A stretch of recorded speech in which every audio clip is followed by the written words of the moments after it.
from a worm, insect, bird, plant, tree, everybody. All of them are trying to be full-fledged lives. If one sees what's happening beneath the earth in terms of the root systems, it is an enormous effort for a plant or a tree to become a full-fledged tree.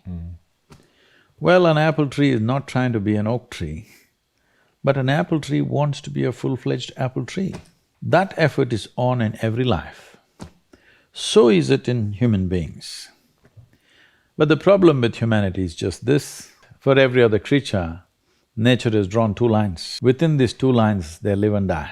Their idea of full-fledged is hitting the ceiling of their life. But if a human being hits a ceiling, he gets frustrated and miserable. Nature, this process of evolution has delivered to us to a place where there is only the bottom line, there is no top line, though some human beings are trying to breach the bottom line and go below. That effort also is going on. So essentially, what human life is when life was in the other forms of life that you see on the planet, nature determined a certain compulsive, instinctive ways of functioning. Once you become human, these lines have been removed. You can act consciously. That means what you call as human potential is not of any kind of measurable limit. It can go as far as you desire or as far as you have the courage to walk. So when we say human potential, unleashing human potential, it is not about reaching the peak, it is a trajectory. Because what our life is a combination of a certain amount of time and energy. Time is rolling away for all of us at the same pace. If you sit, it rolls away, if you sleep, it rolls away, if you do something, it goes away, if you don't do anything, it goes away. You're happy or miserable, it goes away. Time is running out for all of us. So it's only the energy that you can do different things with.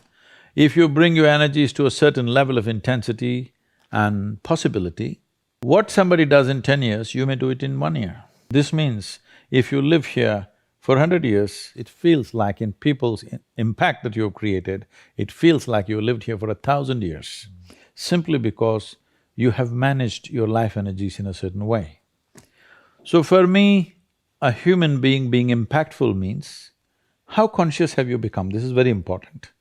Because if you're in compulsive cycles, then your energy gets wasted in so many things. If you observe people in a day, let's take 24 hours, so 8 hours means 1/3 of life is gone. In the remaining 2/3, they have to eat, they have to, shower, bathroom, this, that, all this, another 2-3 hours gone. So literally 50% of life is gone, daily basis, just for basic maintenance of this life. Remaining 50%, what they have, if you look at every single move that they may make with their body, their thought process, their emotions, you will see a whole lot of it is happening in compulsive cycles. Or in other words, if you are little sensitive to life, you will realize you are the biggest issue in your life.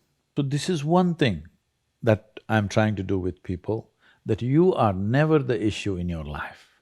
Not the issue. My thought, my emotion, my body is never the issue.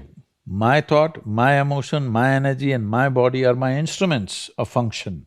They are not impediments in my life. But I would say for 90% of the human beings, their own body, then the compulsions of the body, the compulsions of their thought, the compulsions of their emotions are ruling them most of the time. So when you yourself are a problem, well, you're on self-help.